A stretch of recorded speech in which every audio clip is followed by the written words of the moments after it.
오늘 우리 히브리서 말씀을 가지고 함께 말씀을 나누게 됩니다. 계속해서 히브리서를 보고 있고요.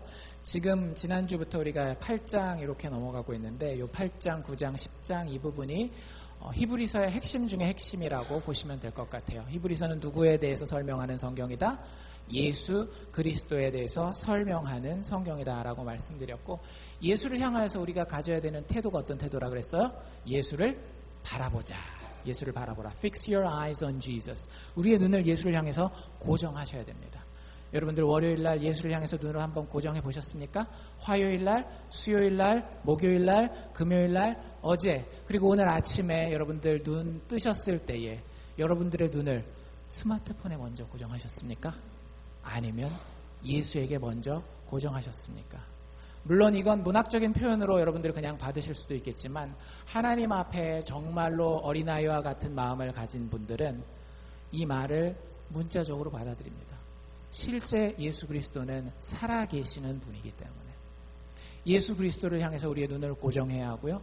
그 중에 특별히 오늘 9장과 10장 말씀에서는 예수 그리스도를 뭐로 소개하고 있느냐, 우리가 뭐 여러 가지 배웠잖아요. Wonderful Counselor, 그 다음에 뭐 변호인 얘기도 했었고, 그 다음에 Great High Priest 얘기도 했었고 지난주에.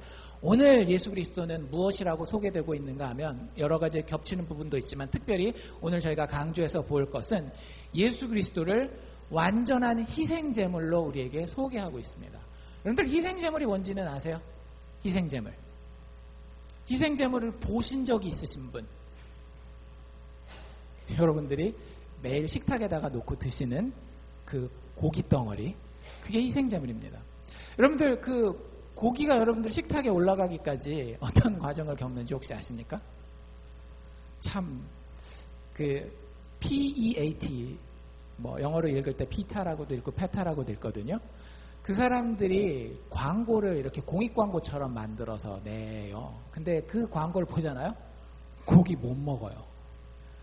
그 예를 들면 이런 것들이에요. 여러분들이 먹는 그라운드 비프 있잖아요. 그라운드 비프가 뭐 그 저기 뭐야 말 그대로 비프니까 소고기를 갈아서 만드는 것도 있지만, 여러분들이 이렇게 햄 만드는 거 보면 햄의 재료가 모두 있어요. 닭도 있고 뭐 여러 가지 있잖아요. 근데 그 닭으로 그라운드 비프를 만드는 비디오들을 혹시 여러분들 유튜브에 집에 가서 한번 찾아보십시오. 어떻게 하는지 아세요? 진짜 심한 비디오 같은 경우는 네모난 상자가 있어요. 위에 동그란 구멍이 있습니다. 그럼 밑에 이제 그라운드 비프가 이렇게 나오는 그게 있죠. 그러면 바구니를 들고 와서 병아리를 싹 쏟아요. 그러면 그 동그란 구멍으로 병아리가 한 마리씩 들어가는 거예요. 그럼 밑에는 우리가 맛있게 먹는 치킨 햄, 터키 햄 이런 것들이 쫙 그 재료가 돼서 나오는 겁니다. 짐승 잡는 장면들은 뭐 말할 것도 없어요. 그래서 그 사람들이 비디오를 너무 잘 만들기 때문에 그 비디오를 보잖아요. 그럼 진짜 그 채식주의자, 베지테리안 해야 될 것 같아요. 여러분들, 우리는 이렇게 고기를 먹고 삽니다. 저희 외할아버지가 약간 선비 스타일이시거든요. 그래서 어떤 사물이나 어떤 사건을 보면 좀 이렇게 깊게 생각해보는 그런 성향이 있으세요. 예수 믿기 전부터. 그래서 이제 저희 어머니가 돌아가시면서 유언으로 아버지 예수 믿으셔야 됩니다. 저는 죽어도 지금 천국 가지만 아버지가 예수 믿지 않고 눈 감는 것 때문에 제 마음이 너무나 아프고 불안합니다. 라고 그 유언으로 전도를 받으시고 예수를 믿었는데, 나중에 진짜 60이 넘으셔서 예수를 믿으신 거죠. 근데 그 이후에도 그 비슷한 선비 기질을 가지고 여러 가지 상황들을 볼 때에 말씀과 묵상에서 이렇게 비교해보는 그런 생각들을 많이 하셨어요. 저와 대화를 좀 많이 나누신 편이거든요. 외가댁에 가면 늘 그런 좀 깊은 이야기를 나눠요. 신앙은 오래되지 않았지만 그 중에 한 번은 그런 얘기를 하시더라고요. 정 목사, 내가 보니까 성경에 나와 있는 그 피에 대한 이야기, 그게 참 맞는 것 같아. 우리가 먹는 모든 것은 우리의 생명을 살리기 위해서 그것의 생명을 끊어놓고 우리가 그것을 섭취함으로 우리가 살아가는 거라는 깨달음을 받았다라고 얘기를 하시더라고요. 그렇지 않나요? 소가 죽어서 우리가 지금 이렇게 근육도 자랑하고 그렇게 살고 있는 거고요. 심지어는 밥도 생명체잖아요. 근데 그 생명체를 생명체의 근원에서 끊어버려서 우리가 섭취함으로 우리가 살고 있는 거예요. 여러분들, 인간의 생명이라고 하는 것은 생명 대 생명으로 교체했기 때문에, 대체했기 때문에 우리가 살고 있는 것이지, 그냥 내가 잘났기 때문에 살 수 있는 건 아닌 것 같아요. 그래서 성경에 희생제물이라는 말이 나왔을 때, 아까 희생제물 하면서 이제 그 고기 잡는 얘기를 했는데, 성경의 희생제물은 짐승을 죽여요. 그래서 짐승을 죽여서 사람의 목숨을 대신하는 거예요. 사람이 치러야 되는 대가, 목숨의 대가를 치러야 되는데, 그 대가로 짐승을 대신 드림으로, 짐승을 잡아서 피를 흘리게 해서 그걸 태우든지 아니면 그걸 나눠서 먹든지 해가지고 그 대가를 치르게 하는 것인데, 많은 현대인들은 이걸 너무 먼 것으로 생각하는 경향이 있습니다. 성경 그거 뭐 몇천 년 전에 쓰여진 책인데 거기 짐승 잡고 피 흘리고 하면 그거 자체가 여러분들 어때요? 좀 눈살이 찌푸려지고 원시적인 것 같고 이렇게 생각하잖아요. 근데 그렇지가 않아요. 아직도 전 세계의 꽤 많은 곳에서는 짐승 제사를 드리는 곳들이 있습니다. 주로 그 힌두교라든지 이슬람권에 가면 아직도 성경이 이야기하는 것과 아주 유사하게 제물을 바쳐서 제사를 드리는 곳들이 있어요. 근데 인도 쪽에 가면 이제 힌두교에서 실제 그 제물 드리는 것들이 있고, 그 영상으로 여러분들 인터넷에서 찾아보면 있거든요. 제가 본 영상은 이래요. 앞에 성전이 있습니다. 우리 식으로 얘기를 하면 예배당이죠, 그렇죠? 성전, 신을 모시는 성전이 있고, 신 앞에 짐승을 잡는 넓은 마당이 있어요. 실제 그 구약의 성전도 그렇게 생겼어요. 하나님을 모시는 성전 건물이 있고요. 성전 앞에 제물을 바친 제단이 있는데, 제물을 잡고 제물을 태운 제단이 있는데, 거기도 진짜 그렇더라고요. 성전이 있고, 무슨 신을 섬기는지는 모르겠지만 그 힌두교 신이겠죠. 그 성전이 있고 그 앞에서 짐승을 잡는데 기둥을, 말뚝을 하나 큰 걸 박아놨어요. 사람들이 둘레 쫙 모였습니다. 비가 막 내리는 날인데도 어느 누구도 그 자리를 뜨는 사람이 없어요. 너무 흥분돼 있고, 그 흥분됨이 그 불안한 흥분이 아니라 이제 좋은 어떤 경사를 맞는 그런 흥분됨이에요. 그런데 그 기둥에 밧줄이 꽉 묶여 있습니다. 사람들이 뒤에서 염소를 한 마리 이렇게 쫙 잡아가지고 염소가 일자로 얇게 쫙 뻗을 수 있도록 뒤에서 바짝 잡아요. 그럼 염소의 목은 그 밧줄 굵은 걸로 이렇게 탁 묶어가지고 기둥 바로 앞에 목이 이렇게 쫙 나오는 거예요. 이렇게 길게 쫙 빼잖아요. 그러면 종교적인 예식, 북도 치고 뭐 노래 비슷한 것도 하고 하면 그 제사장이 있습니다. 여러분들 제사장 하면 상당히 고상한 직업, 대접받는 직업 이렇게 생각하기 쉽잖아요. 거기 제사장이 뭘 가지고 등장했을까요? 도끼. 진짜 날이 이렇게 이만큼 정도 되는 도끼예요. 거의 칼날에 가까울 정도로. 그래서 그 도끼를 딱 들고 와서 그 종교적인 예식의 그 최고죠. 클라이맥스에 딱 이르렀을 때 도끼를 딱 들고 완샷에 그 짐승의 목을 팍 칩니다. 그럼 피가 쫙 뿌려지죠. 그 순간 사람들은 가장 큰 기쁨을 느끼는 거예요. 그런 축제를 위해서 진짜 연도별로 많이 모일 때는 100만 명 이상의 사람들이 한 큰 사원들에는 모여 있는 거예요. 그 이슬람교에서 잡는 그 제사하는데도 어떤 통계를 보니까 2007년인가 8년인가에 정말 쫙 여기서 저 주차장 건너서 뱅크 오브 아메리카까지 쫙 사람들이 각자 자기가 소를 데리고 와요. 까만 소더라고요. 근데 제일 많이 잡은 게 10만 마리 100,000 bulls를 잡아서 죽이는 거예요. 그리고 사람들이 그걸 할 때 정말로 큰 기쁨을 느껴요. 근데 여러분들 이게 어떤 뭐 그 병적인 피를 보고 즐거워하는 그런 게 아니라 진짜 여러분들이 일이 잘 됐을 때 느끼는 그런 행복감 있잖아요. 뭔가 막 막혔던 것들, 비즈니스 하다가 막 안 됐던 게 막 풀릴 때 그런 데 느끼는 그런 기쁨 있잖아요. 그런 기쁨을 느끼더라고요. 실질적으로 거기 온 사람들을 이렇게 인터뷰하는데 들어보잖아요. 자기가 정말로 수십 마일을 걸어서 이 재물을 들고 왔는데 우리 가족에 지금 풀리지 못하는 문제가 있고 이런 여러 가지 문제에 있어서 해결받기 위해서 이 재물을 들고 왔다라고 자기 인터뷰할 때 소개를 해요. 그래서 그게 탁 떨어지면 아까 그 인도 지방에서 짐승 잡는 얘기로 돌아가면 그 밧줄에 묶여있는 그 짐승의 머리를 다 풀고 나서 그 제사장 보조 역할을 하는 사람이 그걸 쫙 들어요. 그럼 이제 목이 잘린 데가 보일 거 아니에요. 목 잘린 데서 이 척수나 뇌에서 흘러내리는 게 있어요. 두부 같은 그런 거. 피가 다 젖어가지고 절절절 막 이렇게 흘러내리거든요. 그걸 들고 쫙 다 보이면서 정말로 전쟁에서 승리하고 가장 중요한, 인생에서 가장 중요한 것을 쟁취한 사람들처럼 온 모인 사람들이 막 환희의 그 소리를 막 질러댑니다. 참 미개하죠. 과연 이것이 우리에게도 필요한가라는 질문을 해볼 필요가 있어요. 왜냐하면 여러분들 기독교의 핵심은 사실 그거거든요. 희생 제물을 바치는 거예요. 여러분들 기독교는 피가 철철 흐르는 종교입니다. 어제 우리 목자 모임할 때 최현정 집사님이 아주 좋은 예를 들어주셨는데, 성경을 딱 빨래처럼 잡아서 쭉 짜면 뭐가 나온다고요? 피가 나온다고. 예수 그리스도의 보혈이, 우리를 위해 완전하게 드려진 희생제물 대신 예수 그리스도의 보혈이 절절히 흘러나오는 게 성경책이고 우리가 믿는 신앙의 핵심이에요. 다른 것이 여러분들 신앙의 핵심이라고 생각하신다면 그건 천만의 말씀입니다. 근데 진짜 그 피가 우리한테 그렇게 중요하냐라고 하는 거죠. 희생제물이 이렇게 발전된, 기술적으로도 발전돼 있고 경제적으로도 풍요한 이 시대를 사는 현대인에게도 필요하다라고 생각하십니까? 만약에 여러분들 그게 필요하지 않다라고 생각하시면은요, 얼마든지 기독교 신앙을 떠나셔도 됩니다. 왜냐하면 여러분들은 다른 걸 찾고 있는 거기 때문에. 근데 기독교 신앙의 핵심은 그 피가 우리에게 필요하다라는 거예요. 그 희생제물이, 그 희생제사가 우리에게 꼭 필요하다라고 하는 거예요.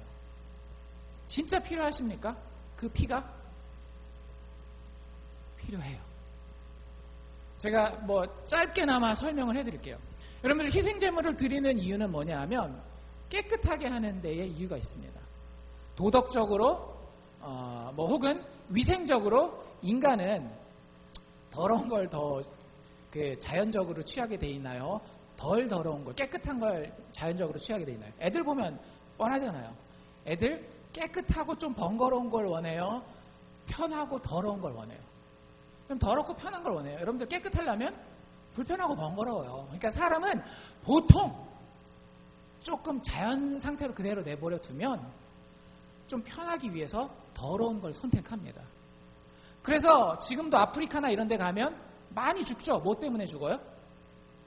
물 때문에 죽어요. 위생적인 문제 때문에. 그래서 사실 예수 안 믿는 의사들 혹은 영양학자들이 구약 율법에 보면 씻는 얘기 되게 많이 나와요. 그렇죠?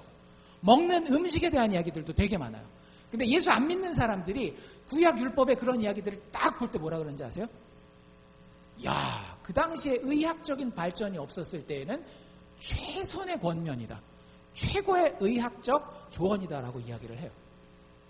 그러니까 이런 제일의 행사가 행해지는 것을 통해서 사실 그 사람들 공동체가 얻어야 할 신체적인, 물리적인 깨끗함을 회복하는 그런 의미가 있었다는 거예요. 그런 유익을 가져다 줬다는 거예요.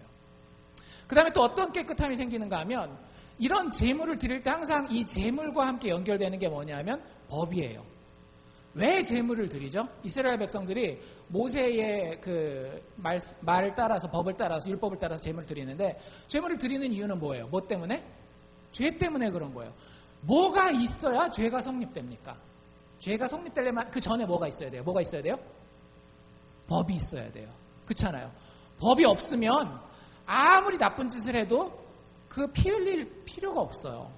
근데 법이 있어야 되는데, 그 제물을 들여서 제사를, 희생제물을 바친다라고 하는 것은 그 사회로 하여금 어떤 깨끗함을 확보하게 하는가 하면 도덕적 깨끗함을 확보하게 해요. 내가 아무 집에 나가서 아무 여자랑 아무 남자랑 성적인 관계를 맺게 할 수도 있어요. 법이 없으면. 근데 그걸 잘못됐다라고 법으로 이야기하고 그런 죄가 혹은 다른 거짓말이나 여러 가지 죄들이 그 사람은 처벌받더라도 공동체가 다 같이 저주받지 않고 공동체가 다 같이 고통받지 않기 위해서는 신 앞에서 그것을 깨끗하게 해야 되는, 그래서 대가를 치르는 아주 심각한 일이라고 하는 사회적인 약속과 어떤 표현이 필요합니다. 그래서 이런 재래의식이 잘 정리된 문화면 문화일수록 도덕적으로 깨끗한 경우가 참 많아요. 그런데 종교가 무너진 경우에 많은 경우에 뭐가 같이 와요?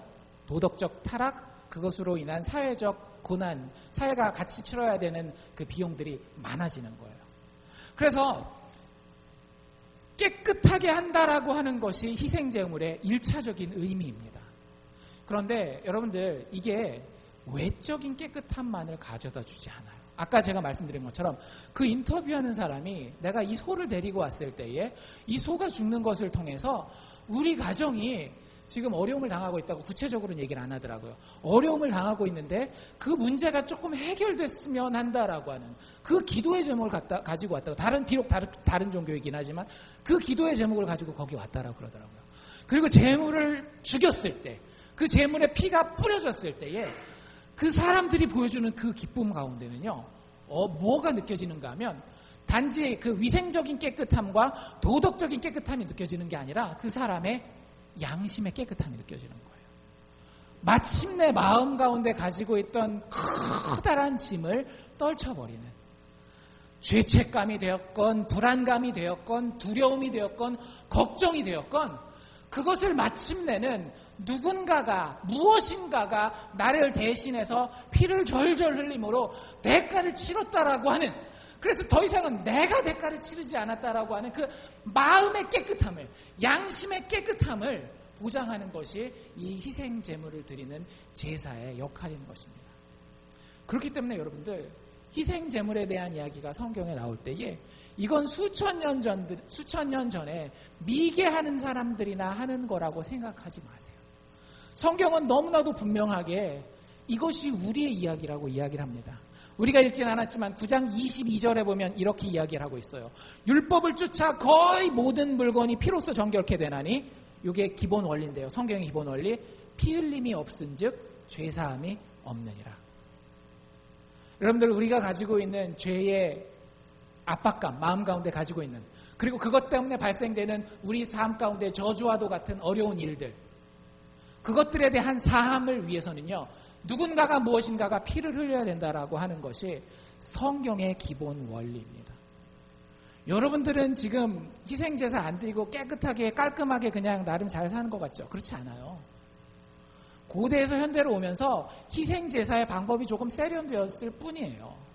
어차피 고기 먹고 사는 거 똑같고, 여러분들 결국에는 자신의 그 더러운 부분을 가리는 거거든요. 한번 씻어보려고 애쓰는 거거든요. 대한민국에서 제일 잘 나가는 의사과가 무슨 과일까요? 의사들이 의대 졸업하면 제일 먼저 이과, 여기는 경쟁률이 높아가지고 불합격되는 사람들도 수두룩해요. 무슨 과? 소아과? 아니에요. 산부인과? 아니에요. 무슨 과? 성형외과. 그 수요가 여러분들 진짜 우리는 이렇게 얘기를 하지만 무시할 수 없을 만큼 큽니다. 한국에서는. 성형외과 왜 가는지 아세요? 자기 몸을 제물로 드리는 거예요. 자기 스스로에 대한 뭔가 걱정이 있고 죄책감이 있고 자기 안에 컴플렉스가 있고, 내가 이 정도 얼굴 가지고, 내가 요 코 가지고, 요 눈매 가지고, 요 쌍꺼풀 안 되는 요 눈 가지고 내가 과연 이 세상을 살아갈 수 있을까? 사람들의 저주, 혹시 신이 있다면 신의 저주 가운데에서 맨날 다람쥐 쳇바퀴 돌듯이 힘든 삶을 살다가 맨날 밟히다가 인생 끝나는 게 아닐까? 그 두려움이 있기 때문에 여러분들 몸에다 칼 대는 거 좋아요? 싫어요? 싫잖아요. 성형수술하다가 죽는 사람도 있어요. 그럼에도 불구하고 내 몸을 뭘로 드리는 거예요? 희생 제물로 드리는 거예요. 조금 덜한 사람들은 뭐예요? 헬스클럽 가가지고 열심히 자기 평상시에 하지도 않는 남을 만족시키기 위한 희생제물을 드리고 있는 거예요. 생각해보세요. 어느 때가 그 헬스클럽 그 짐이 성수기예요? 5월에서 6월. 왜? 나의 몸을 많은 해변가에 있는 다른 사람들의 제물로, 보암직한 제물로 드리기 위해서 그 희생제물 준비하는 거예요. 피만 안 흘렸다 뿐이지. 근데 거의 피똥 싸듯이 피 흘리잖아요. 성형수술은 진짜 피도 나잖아요. 현대사회에서 제일 잘 팔리는 책의 장르가 무슨 책일까요? 자기계발서. 여러분들 자기계발서도 자기가 하기 싫은 거 하는 거거든요. 왜? 다른 사람들한테 보이기 위해서. 내가 이만큼 나를 준비해 놓지 않으면, 흔히 한국에서 젊은이들 이야기하는 대로 내가 이만큼 스펙을 쌓아 놓지 않으면, 조금 나이 드신 분들 이야기대로라면 내가 이 정도 노후를 위해서 대비해 놓지 않으면, 나를 개발하지 않으면 내가 나중에 저주받을까 봐, 그것을 위해서 우리는 현재의 행복과 현재의 가족들과 현재의 나의 하나님이 원래 만들어 놓으신 자존감을 다 희생하면서 제물로 들여가면서 그것들 준비하고 있는 거예요. 이 사람들이 미개한 게 아니라 우리는 다른 방법으로 희생 제물을 드리고 있다라고 하는 겁니다. 우리의 삶에 우리가 알게 모르고 있는 이 저주와 부정함을 해결하는 방법이 바로 피 흘림입니다. 희생 제물이에요. 성경을 꼭 보지 않아도 인간의 역사와 문화가 이것을 증명하고 있어요. 성경으로 돌아와서 구약의 제사를 조금 더 자세히 살펴보면 여러분들 구약의 제사는 반드시 어디서 드려야 돼요? 아무 데서나 할 수가 없어요. 여러분들 잘 생각해 보세요. 여러분들이 누군가에게 손해를 끼쳤다라고 해봅시다. 여러분들이 다른 사람 차를 받았어요. 그러면 그 손해를 어떻게 감당해야 됩니까? 내가 생각해보니까 미안해요. 그래서 그 사람 집에 가서 잔디를 열심히 깎아줘요. 그거 가지고 손해배상이 됩니까? 희생 제물로 충분해요? 그렇지 않아요. 여러분들 다른 사람 차를 고장냈을 때는 그때는 어떻게 해야 돼요? 그 사람이 원하는 식으로 그 손해를 회복시켜놔야 돼요. 때로는 그 사람이 그 차를 고치는 걸 원할 수도 있고 좀 독한 사람을 만나면 현차를 원하는 사람을 만날 수가 있어요. 내가 손해를 복구하는 건 누구한테 달려있어요? 내가 손해를 끼친 그 사람한테 달려있단 말이에요. 그렇기 때문에 구약에 나와 있는 이 희생제사를 드리는 방법은 아무렇게나 내가 하는 방식으로 드리는 것이 아니라 우리를 통해서, 우리의 죄를 통해서 그의 영광이 망가진 하나님께서 우리에게 지정하신 방법대로 드려야 합니다. 아무 데서나 드리는 게 아니라 어디서 드려요? 성전에서 혹은 성막에서 드려야 되는 거예요. 그러니까 모세 시대 때는 텐트였죠. 그리고 다윗 솔로몬 시대 넘어가면서부터는 성전이라고 하는 건물을 지어놓고 거기서만 드려야 되는 거예요. 아무나 제사를 드릴 수 있습니까? 아무나 드릴 수 없어요. 여러분들을 위해서 기도해 주는데 여러분들 친구들 중에서 제일 양아치가 여러분들을 위해서 기도해 준다 그러면 심지어 어떤 마음까지 들겠어요? 하나님이 저놈 기도 듣고 오히려 나한테 저주 내리면 어떡하지? 기도 부탁 안 해요. 아무한테나 제사를 부탁하지 않습니다. 누가 해요? 하나님이 택하신 레위족 속에서 아론의 반차를 따르는 제사장들만 제물을 드릴 수 있게 돼 있어요. 그리고 제물도 아무거나 내가 가지고 가고 싶은 거 막 드리면 돼요? 나는 돼지 삼겹살이 좋아. 그러니까 돼지를 제물로 바칠 수 있어요? 없어요? 없어요. 왜냐하면 구약 성경에서 돼지는 부정한 짐승, 더러운 짐승으로 정해져 있기 때문에 반드시 하나님이 정한 제물을 가지고 깨끗하고 흠도 없고 티도 없는 것을 가지고 하나님 앞에 드려야 되는 거예요. 그리고 그 제물을 가지고 와서 어떻게 돼요? 그 앞에서 성전에서 제사장이 그 흠없고 티 없는 제물에 피를 절절 흘려야 되는 거예요. 피 흘림이 없이는 죄사함이 없기 때문에. 여러분들 공식적으로 이스라엘 백성들이 하나님 앞에서 죄사함을 받는 날은 여러분들 죄사함 절대 쉬운 게 아닙니다. 이스라엘 백성들이 하나님의 백성이었고 모세 율법이 수백 년 동안 그들을 다스렸음에도 불구하고 공식적으로 그 이스라엘 백성들이 하나님 앞에서 죄를 용서함 받는 날은 1년에 딱 한 번이었어요. 욤키퍼라고 불리우는 대속죄일 하루였습니다. 근데 그 하루도 얼마나 조건이 까다로운가 하면 하나님이 정확하게 얘기하신 대로 제물을 그대로 잡아야 돼요.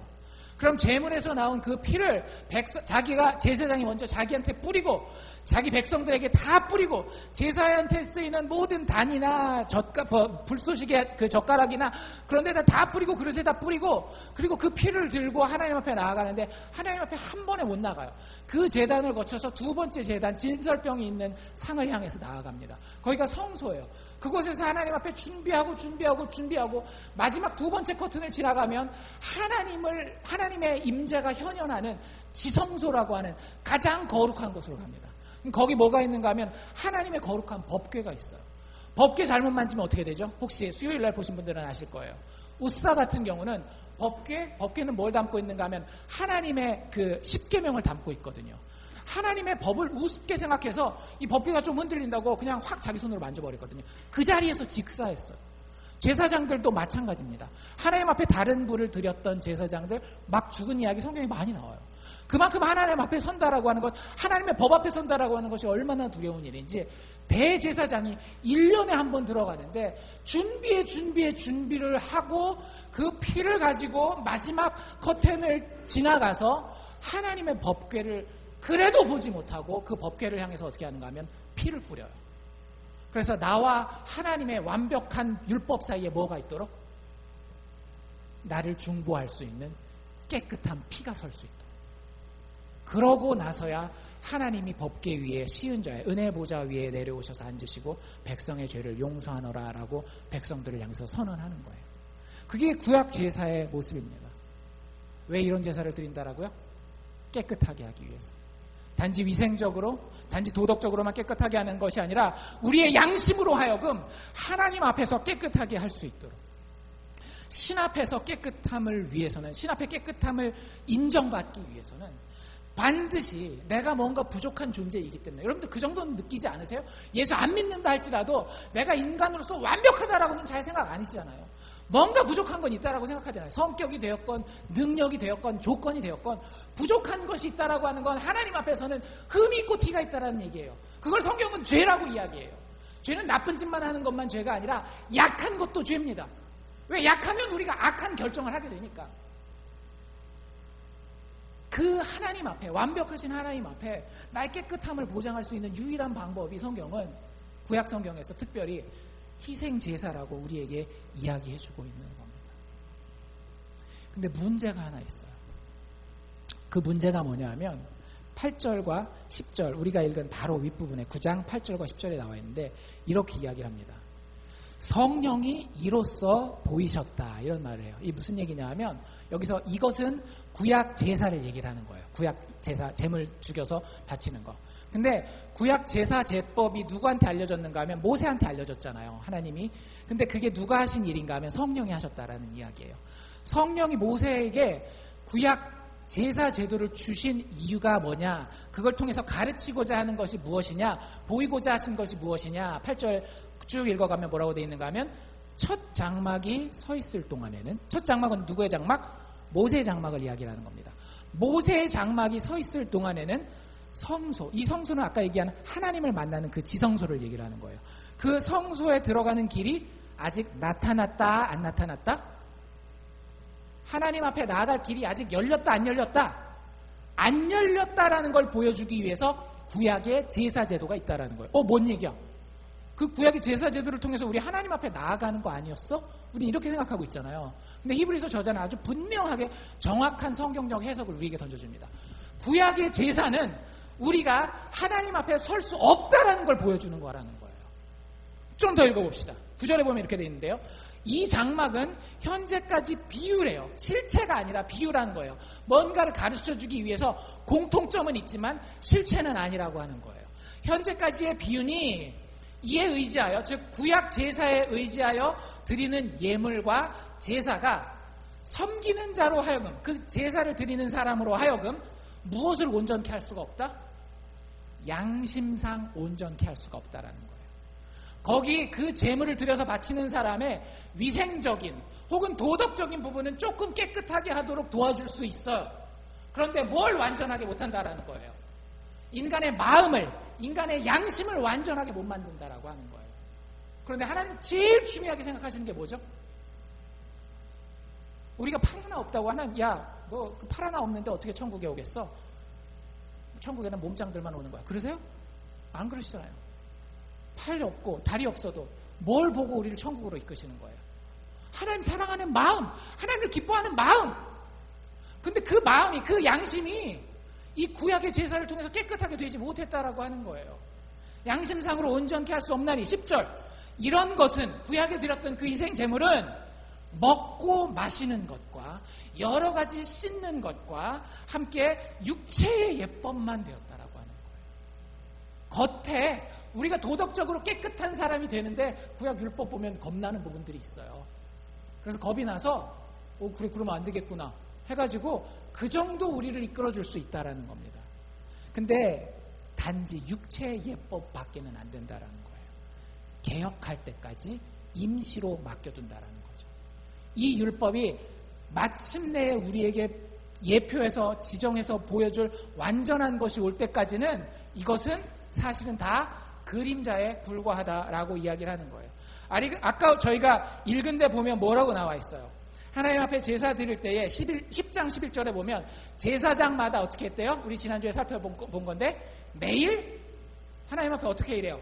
자세가 서서, 매일 서서 섬겼다라는 거예요. 일이 끝났다라는 거예요? 안 끝났다라는 거예요? 안 끝났다라는 거예요. 거기서 드린 희생 제사가 완전하다라는 거예요? 아직 완전하지 않다라는 거예요?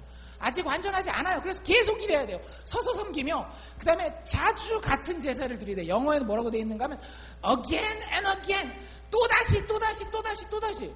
만약에 완전했으면 또다시 드릴 이유가 있어요? 없어요? 없다라고 하는 거예요. 여러분들 구약 제사만 그럴까요? 우리가 나를 개발하고 나를 세상 사람들 앞에서 포장하고 나를 종교적으로 하나님 앞에서 가리려고 하는 그런 모든 것들도 다 어떨까요? 11조 한번 드리면 여러분들 마음이 평생 죽을 때까지 편하세요? 가끔 가다가 내가 지난달에 11조 깜빡했는데 혹시 하나님이 이런 생각 또 들어서 또 11조하고 또 11조하고 뭐 다 그렇다라는 건 아니지만 그런 마음이 들 수도 있잖아요. 교회 봉사하는 것도 내가 작년에 했는데 올해 쉬었더니 요새 자녀들이 좀 시름둥시하는 것 같아. 가게가 좀 별론 것 같아. 그런 마음이 자꾸 들어요. 왜? 내가 아무리 얼짱이 되고 몸짱이 되고 해도 그 다음 여름이 되면 또 내가 수영복 입고 나갔는데 배 나왔으면 어떡하지? 이런 마음이 들어요. 왜? 우리는 여전히 서서 제사를 드려야 되는 제사장이 부족한 제사장이기 때문에 우리는 여전히 그 제사를 매년 매 기회가 있을 때마다 또 다시 드려야 되는 그 제물을 드려야 되는 부족한 제물의 주인공이기 때문에 그런 거예요. 구약의 율법은 사실은 우리의 모습을 보여주고 있는 겁니다. 우리가 하나님 앞에 얼마나 희망이 없는지를. 그래서 여러분들이 히브리서가 좋은 거예요. 그러한 우리를 위해서 새 언약의 제물이 바쳐졌다는 겁니다. 새 언약의 제물 되시는 예수께서 우리를 위해서 십자가에서 피를 뚝뚝 흘리심으로 우리의 양심을 마침내 깨끗하게 하실 수 있다라고 하는 거예요. 예수님의 이 땅에 오신 이유는 우리에게 도덕적인 가르침을 이웃과 서로 사랑하고 아름답고 행복하게 살아가기 하기 위해서 우리 이 땅에 오신 게 아니에요. 예수님의 이 땅에 오신 이유는 아주 단순하고 분명합니다. 하나님 앞에 죄인들을 위하여 온전한 제사를 드리기 위해서 이 땅에 오신 거예요. 다른 말로 바꾼다면 우리의 양심을 깨끗하게 하여서 하나님을 섬길 수 있게 하기 위해서 오신 겁니다. 9장 14절에 나와 있잖아요. 하물며 영원하신 성령으로 말미암아 흠없는 자기를 하나님께 드린 그리스도의 피가, 예수 그리스도의 그 희생 제물이 어찌 너희 양심으로 죽은 행실에서 깨끗하게 하고 살아계신 하나님을 섬기게 못하겠느냐. 섬기게 할 수 있다라는 거죠. 우리의 양심을 깨끗하게 하고 그 깨끗한 양심으로 하나님을 마침내는 섬길 수 있게 하는 것이 예수 그리스도의 희생 제사의 의미라는 거예요. 참 원신 같은 이야기고 동화 같은 이야기죠. 내가 뭘 좀 열심히 해야 되고 내가 노력해서 성취해야 인생이 제대로 펴는 거 아니야? 성경은 그렇게 얘기하지 않아요. 그거 다 버리라는 거예요. 제발 좀. 그저 예수 그리스도 바라보고 그 예수 그리스도의 희생제물을 의지할 수 있을 때까지 십자가 발밑에 엎드려 있으라는 겁니다. 왜? 하나님이 완전한 제사를 원하시기 때문에. 완전한 제사가 여러분들 뭔지 아셔야 돼요.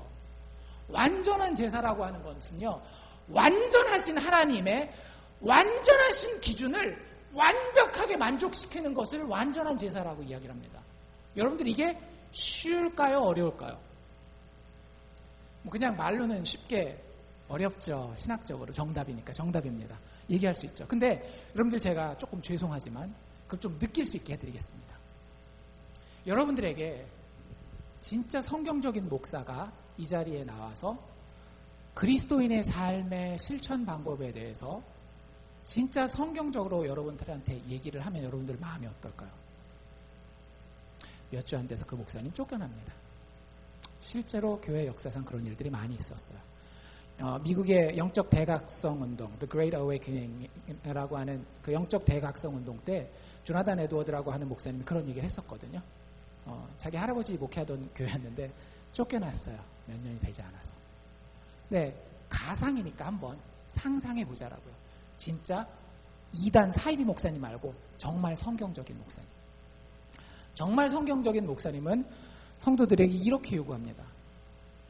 여러분들 11조 드리십니까? 회개하십시오. 11조는 구약의 율법입니다. 신약으로 돌아가서 봅시다. 우리 지난주 수요일날 누구 봤어요? 삭개오 봤죠? 삭개오 어떻게 해요? 여러분들에게 정말로 구원의 기쁨이 있다면 그저 국가에다가 내는 세금처럼 10% 띄어 바치는 거 가지고 절대 만족할 수 없는 것이 참 그리스도인입니다. 여러분들 재산의 절반이라도 띄어서 하나님을 위하여, 가난한 자들을 위하여 바치십시오. 예수께서 그렇게 우리에게 모범을 보이시지 않았습니까? 사실 그건 삭개오가 얘기한 거고 예수님이 요구한 건 그거보다 더 커요. 젊은 부자가 왔을 때 뭐라 그랬어요? 너의 모든 재산을 다 팔아 가난한 자들에게 나눠주고 나를 따르라. 여러분들 11조 드린다고 만족하신다면 회개하십시오. 그거 가지고 내가 이쯤 했으니까 하나님 앞에 자랑할 만하고 사람들 앞에 드러낼 만하고 천국에 가는 데는 문제 없겠지. 천만의 말씀이에요. 성경적이지 못해요. 여러분들 가운데 새벽재단 쌓으시는 분이 계십니까? 우리 교회는 새벽 예배가 없으니까 가정 개인에서라도 아니면 새벽이 아니라도 1시간씩 매일 기도하시는 분들이 있습니까? 그리고 그거 만족하시고 하나님이 이 정도 내가 기도하니까 내 기도에 응답해야 된다라고 여러분들 그렇게 생각하십니까? 회개하십시오. 사무엘을 보십시오. 구약시대에 예수를 알지도 못했던 사람인데 백성들을 향해서 뭐라고 이야기하고 있어요? 내가 이 나라를 위하여 하나님의 백성을 위하여 기도하는 죄를 범치 않겠노라. 근데 하루에 1시간 하고 나머지 시간은 다 기도 안 하면서 하나님 앞에 내가 이 정도 기도했으니까 내 기도 정도는 들어줘야 되는 거 아니에요? 이렇게 기도한다라고 있다면, 그런 기도 생활을 가지고 있다면 여러분들 회개하십시오. 여러분들 하나님의 교회를 위해서 정말 헌신하고 있습니까? 시간을 들여서, 에너지를 들여서, 재능을 들여서 다 드리고 있습니까? 아니면 그저 일부 가지고 내가 사람들한테 드러날 수 있는 부분만 사람들 앞에 보이고 있습니까? 교회에서 밥 몇 번 센 거 가지고 그거 가지고 내가 하나님 앞에 자랑할 거라고 그러고 있습니까? 예수 그리스도는 우리를 위해서 자신의 인생을 다 바치셨습니다. 목숨을 바치셨습니다. 가장 수치스러운 수치를 당하고 가장 가난한 자리에 있으셨습니다. 여기까지가 우리가 상상해 본 겁니다. 여러분들 마음이 어떠셨어요? 제가 이 얘기하지만 저도 이 기준 앞에 마음이 편치 못해요. 여러분들, 일개 목사가, 인간밖에 되지 않는 일개 목사가 하나님의 말씀에 근거해서 여러분들에게 진짜 성경적인 기준을 제시할 때, 저에게 진짜 성경적인 기준을 제시할 때 제 양심에는요, 두려움과 불안과 죄책감과 걱정이 넘쳐나더라고요. 여러분들은 어떠셨는지 모르겠지만 그 하나님을 만족시킬 수 있는 제사를 성경은 완전한 제사라고 해요. 여러분들에게 이 제사가 있습니까? 여러분들에게 이 희생 제물이 있으십니까? 그게 예수 믿는 신앙이에요.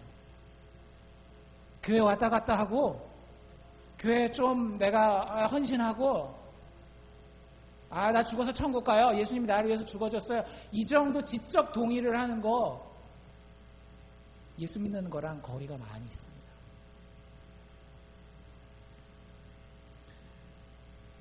구약시대 때 죽어갔던 그 많은 짐승들, 피를 뚝뚝 흘리며 비참하게 죽어갔던 그 희생 제물은요, 사실은 우리에게 교육 보조 자료예요. 교보제예요. 뭘 보여주려고? 너희들이 완전하신 하나님 앞에 설 때에 얼마나 처참한 멸망 가운데 처할 수밖에 없는지를 피 뚝뚝 흘러지는 그거 보고 제발 좀 깨달으라는 거예요. 이스라엘 백성들, 너희들 그렇게 하나님 의지하지 않고 하나님을 신앙하지 않고 너희들의 고집을 가지고 그 꼿꼿한 목을 가지고 니들의 방법 가지고 인생 살려고 그러는데, 여기 죽어가는 이 염소를 바라보고 여기 죽어가는 이 어린 양을 바라보고 너희가 완벽하신 하나님 앞에서 어떤 존재인지 제발 좀 깨달으라는 거예요. 그리고 마침내 우리의 양심까지 완전케 하실 수 있는 완전한 제사를 사모하라는 겁니다. 구약 제사는 그 제사를 드리는 사람을 구원하는 것이 아니라 구약 제사를 통하여서 구약의 백성들은 그 죄를 완벽하게 깨끗게 하실 예수 그리스도의 제사를 바라보게 하는데 그 목적이 있는 거예요. 그래서 히브리서 11장에 넘어가면 우리가 구약 백성보다 낫다라고 하는 게 그거예요. 우린 누굴 알기 때문에, 예수 그리스도께서 십자가에 죽으신 걸 알기 때문에 그런 겁니다. 14절에 보면, 9장 14절인데요. 참 재밌는 표현이 나와 있어요. 아까도 읽었지만 다시 한번 읽어드리면, 하물며 영원하신 성령으로 말미암아 흠없이 자기를 드린 자기를 하나님께 드린 그리스도의 피. 진짜 흠없는 하나님의 피죠. 어떤 흠도 티도 없는, 마침내 드디어 우리는 완벽한 희생 제물을 찾았어요. 그리고 그분이 내가 바라지도 않았는데 자원해서 우리를 위해서 하나님 앞에 자신을 제물로 바치셨습니다. 그 제물의 능력을 믿는 자들에게 어찌하여 그 제물이 그 양심을 죽은 행실에서 깨끗하게 하고 살아계신 하나님을 섬기게 하지 못하게. 예수 그리스도의 그 보혈의 피가, 십자가의 공로가 우리의 양심으로 하여금 죽은 행실에서 깨끗하게 만들고 마침내는 살아계신 하나님 앞에서 섬긴다. 여러분들, 살아계신 하나님을 섬긴다라는 것을 엉뚱하게 생각하지 마세요. 막 그러면 하나님한테 빌빌 빌고 난 힘든데 거기 가서 계속 뭔가 일해야 되고 이렇게 생각하는데, 하나님을 섬긴다라고 하는 것은 하나님과 동행한다라고 하는 것이고요. 하나님과 동행한다라고 하는 것은 우리가 알아들을 수 있는 가장 쉬운 말로 표현한다라고 한다면 행복을 누리는 거예요. 그런데 영원한 행복, 진정한 행복. 근데 그것이 어디에서 온다라고요? 예수 그리스도의 희생제물 되심에서 오신다라고 하는 거예요. 근데 여기 참 재밌는 표현이 뭐가 있는가 하면, 우리의 양심을 씻어주시는데요. 우리의 양심을 어디서 씻어주신대요? 우리의 양심으로 죽은 행실에서 깨끗게 씻어주신다라는 거예요. 여러분들, 말이 좀 이상해야 정상입니다. 여러분들이 이거 읽을 때. 여러분들, 우리의 양심을 더럽히는 거는 우리가 상식적으로 생각하기에는 뭔지 아세요? 우리의 양심을 더럽히는 건 많은 사람들이 뭐라고 생각하는가 하면 악한 행동이라고 생각해요. 거짓말하는 거, 그렇죠? 도둑질하는 거, 살인하는 거, 간음하는 거. 이거 악한 행동이 우리의 양심을 더럽힌다라고 생각하잖아요. 그럼 왜 여기 그렇게 안 썼죠? 우리의 양심을 그 악한 행동들에서 깨끗하게 해주신다. 이 예수님의 희생제물이. 그렇게 표현하지 않았다라고요. 뭐라고 표현하고 있다라고요? 죽은 행실이에요. 여러분들, 이 행실이라고 하는 단어가 많은 경우에 이제 중립적으로 쓰이기도 하지만 꽤 많은 경우에는 착한 행동을 가리키는 말입니다. 착한 행동을 가리키는 말이에요. 우리가 도덕적으로 정직하고 도덕질하지 아니하고 남의 것 탐내지 않고 그런 것들 있잖아요. 그 살인하지 않고 강도질하지 않고 이런 것들을 이야기하는 데 쓰이는 단어거든요. 행실이라는 게. 근데 그 앞에 어떤 단어가 붙었어요? 죽어있는 행실이라고 하는 거. 죽어있는 행실이 뭘까요? 여러분들, 결혼 생활 중에 죽어있는 결혼 생활이 있고 살아있는 결혼 생활이 있어요. 어떤 게 죽어있는 결혼 생활이고 어떤 게 살아있는 결혼 생활입니까? 모르세요? 다들 살아계신 결혼 생활만 하시니까. 죽어있는 결혼 생활을 제가 한번 묘사해 보겠습니다. 죽어있는 결혼 생활은 이런 결혼 생활이에요. 남편도 아내도 결혼했기 때문에, 애도 낳기 때문에 헤어지지 못해서 법적인 의무와 도의적 책임 때문에 그냥 같이 사는 거. 도덕적으로 문제 있어요, 없어요? 없어요. 밖에 나가서 식사할 때 같이 둘이 이렇게 늘 같이 다니고 하면 다른 사람한테 칭찬도 받아요. 근데 둘은 알아요. 이 결혼 생활이 살아있는지 죽어있는지. 죽어있는 결혼 생활이거든요. 왜 그런 일이 발생하는 거죠? 살아있는 결혼 생활을 하시는 여러분들, 왜 그런 일이 발생하십니까? 내가 이 결혼에 책임을 다해야 되겠다라는 생각은 있어요. 근데 뭐가 없는 거예요? 이 결혼을 내가 원하진 않는 거예요. 무슨 얘기인지 아시겠어요? 그럼 그건 결혼은 했지만 뭐가 되는 거예요? 죽은 결혼을 한 거예요. 믿음도 똑같습니다. 야고보서에 보면 행함이 없는 믿음은 죽은 믿음이라는 표현을 쓰거든요. 그런데 거기서 행함은 이 죽은 행함을 얘기하는 게 아니에요. 죽은 행실을 이야기하는 게 아니에요. 성경이 이야기하는 우리의 양심을 깨끗하게 하는 살아있는 행함은 무엇인가 하면 이것입니다. 나의 원함과 나의 발음이 일치하는 거예요. 이게 무슨 얘기냐면, 여러분들, 성경이 이게 맞는 거다, 이렇게 해야 된다, 예배는 이렇게 드려야 되고 하나님을 섬기는 것은 이렇게 해야 되고 여러 가지 바른 것을 이야기해요. 그리고 그리스도인으로서 세상을 살아갈 때는 이런 도덕적인 기준을 가지고 살아야 된다, 이런 얘기를 성경이 해요. 율법이 합니다. 심지어 구약 율법 때부터. 이거 맞는 얘기예요, 틀린 얘기예요? 맞는 얘기예요. 바른 얘기란 말이에요. 그런데 여러분의 마음이 어때요? 장사하다 보면 거짓말 안 하고 참말을 하는 게 귀찮고 싫을 때가 있죠. 내가 저 사람을 잘 배려하고 아껴야 되는데 그렇게 해서는 내가 무시받을 것 같으니까 그 사람을 의도적으로 아니면 그저 습관적으로 함부로 대하는 경우들이 있단 말이에요. 근데 꾹 참고 율법에서 그러지 말라 그랬으니까 내가 그렇게 하다가 하나님의 천벌을 받을지 모르니까 최소한 그런 행동은 하지 말아야지 하고 착한 일을 하는 것을 성경이 죽은 행실이라고 이야기를 하는 거예요. 여러분들, 그것이 우리의 양심을 더럽힙니다. 왜 그것이 우리의 양심을 더럽히는지 아세요? 그것이 우리로 하여금 하나님 앞에서 거짓말하게 만들기 때문에. 잘 생각해 보세요. 여러분들, 왜 여러분들의 마음이 원하지도 않는데 그 도덕적으로 올바른 그 일을 힘들지만 합니까? 하나님한테 나를 증명하기 위해서 그러는 거예요. 사람들 앞에 나를 증명하기 위해서 그러는 거예요. 뭐라고? 나는 도적질하지 않는 사람이에요. 나는 다른 사람한테 늘 친절한 사람이에요. 나는 깨끗한 사람이에요. 근데 속을 딱 까놓고 보면 어때요? 거짓말도 좀 하고 싶고 해코지도 좀 하고 싶고 좀 게으르고도 싶고 그렇단 말이에요. 근데 하나님 앞에 입 싹 다 씻고 어떻게 하는 거예요? 거짓말하는 거잖아요. 그걸 어떻게 하나님 앞에 깨끗한 양심이라고 얘기할 수 있겠어요? 사람은 속일 수 있겠지만 하나님을 속일 수는 없는 거예요. 제가 늘 마음 이야기하는 이유가 있어요. 제가 거기에 병적으로 꽂힌 게 아니라 제가 성경을 볼 때마다 성경이 저한테 그렇게 말씀하시기 때문에 그러는 거예요. 하나님 앞에 우리가 원하는 것과 우리가 해야 되는 것이 일치하지 않을 때 우리는 하나님을 두려워하기 때문에, 하나님을 겁내하기 때문에 우리의 양심을 꾸미고 거짓말로 하나님 앞에 나아가요. 그렇기 때문에 율법이 우리에게 뭐가 맞는지를 알려주긴 하지만 우리를 깨끗하게는 못하는 거예요. 여러분들이 백날 율법을 지켜보십시오. 하나님 앞에서 정말로 편안한 마음으로 설 수 있는지. 아까 제가 드린 그 목사님 설교 같은 거 한 편만 딱 들으면 깨갱이에요, 깨갱. 하나님 앞에 우리는 그렇게 자신있게 설 수 있는 존재가 아닙니다. 우리 스스로를 들고서 도저히. 내가 하나님과 사람 앞에서 보이기 위해서 그 행실이 정말로 하나님의 완벽한 기준과 하나님의 완벽한 영광의 기준에서는 죽어있는 행실일 수밖에 없다는 것을 깨달아요. 그리고 마침내 여러분들 신앙으로 이렇게 고백하실 수 있기를 바랍니다.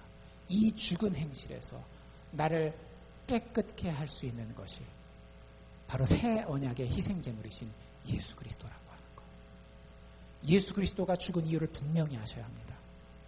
단지 우리의 위생적인 부분을 깨끗게 하게 하심이 아니에요.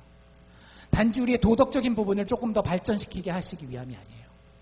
우리의 인간이 하나님으로부터 받은 그 영혼, 그 양심으로 하여금 하나님 앞에서 하나님의 모든 좋은 것을 누리고 그분과 함께 영원히 거할 수 있도록 양심의 깨끗함을 보장하기 위해서 예수 그리스도께서 십자가 위에서 죽으십니다.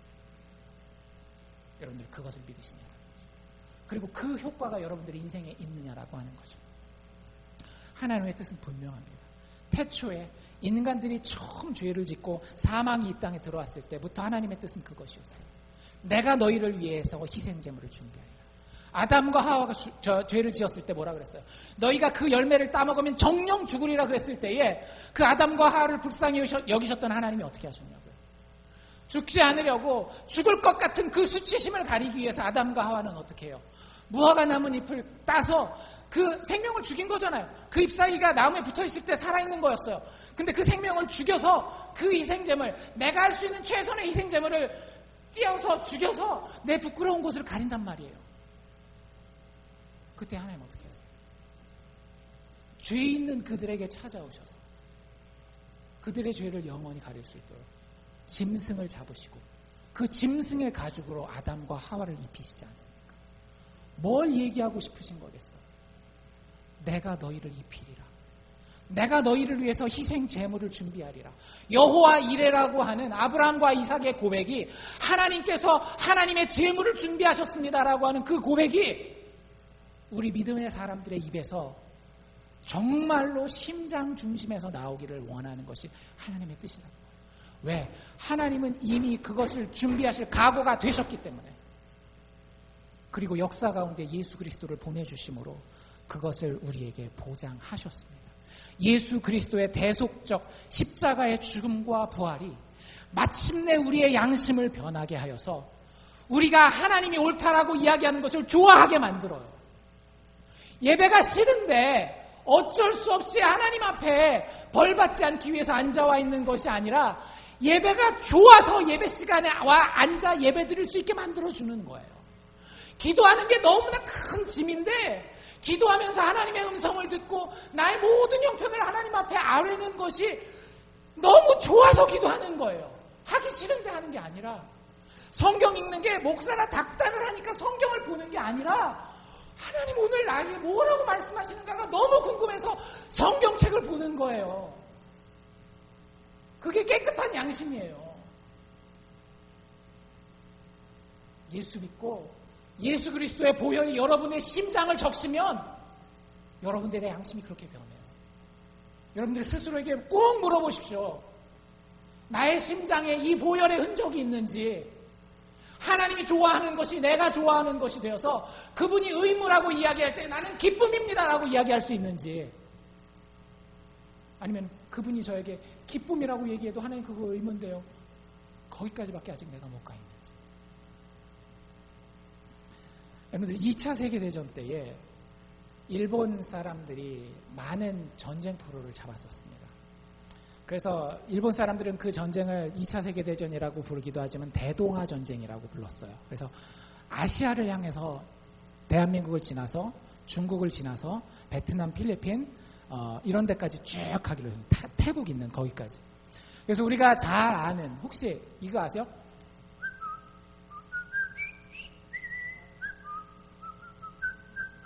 이게 어떤 영화에 나오는 휘파람인데 아세요? 콰이강의 다리. 강 이름이 콰이거든요. 아주 깊은 협곡이 있었는데 일본군이 아시아를 정복하기 위해서 전진하려면 그 콰이강이 흐르는 그 계곡을 건너야 했습니다. 그래서 그 계곡을 건너려면 뭐가 필요해요? 다리가 필요하잖아요. 근데 다리를 만들려면 전쟁 시에 노동력을 동원하기가 쉬워요, 어려워요? 어렵단 말이에요. 그래서 누구를 썼을까요? 전쟁 포로들을. 그래서 미군 전쟁 포로로 잡힌 사람들을 엄청 데리고 와서 그 다리를 건설하는데 투입을 합니다. 이 영화 보신 분들은 기억하실지도 모르겠어요. 거기서 막 미군들이 포로인데도 막 착착착 자기들 질서 지켜가지고 군인으로서의 명예를 막 끝까지 지키고 뭐 이런 얘기들 영화로도 나왔거든요. 근데 제가 드리는 얘기는 실화예요. 실제 정말로 여러분들 우리 여기 밖에 나가면 어때요?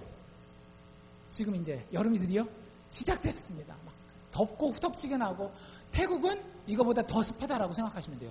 알칸사도 습하지만 태국 쪽은 훨씬 더, 거기는 우기가 있는 지역이기 때문에 훨씬 더 습해요. 근데 그 지역에서 노동을 시키면 막 말짱한 사람도 앓거나 폭폭 죽어 쓰러져가는 그런 현장이에요. 매일 8시간, 10시간이 넘는 진짜 햇대약변 밑에서 중노동을 막 해가면서 들어오면 맨 마지막에 그날의 일과를 끝내는 게 뭐냐 하면 뭐 세야 되겠어요? 도망갔는지 안 도망갔는지 사람 수를 쫙 셉니다. 그리고 또 뭐를 세는가 하면 그 작업 도구들 있잖아요. 얼마나 전시 때니까 그 물자가 귀하겠어요. 또 그거 가지고 또 쇠 같은 거 달려 있으니까 이렇게 반란 일으키고 하면 안 되니까 그 작업했던 삽이랑 이런 것들을, 곡괭이 같은 것들을 다 센단 말이죠.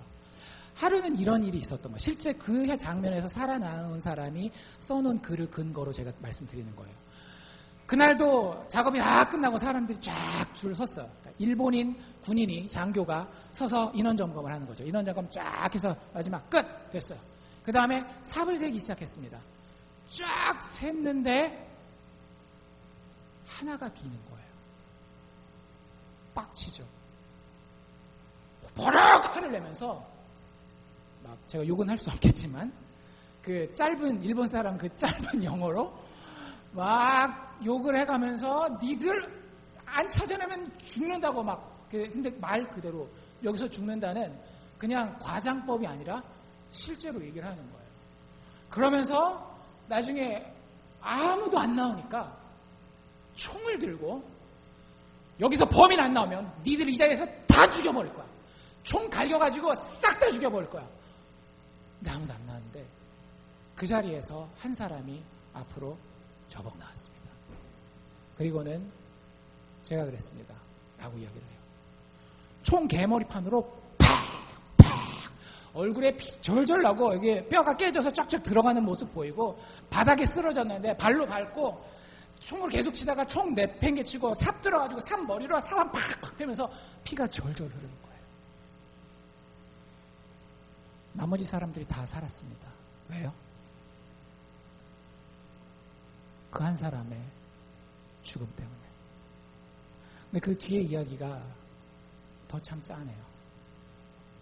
그 사람이 그렇게 죽고 나서 다시 삽을 셌어요. 첫 번째 셀 때 잘못 셌던 거였어요. 삽개수가 딱 맞아요. 그 사람은 아무 죄도 없었는데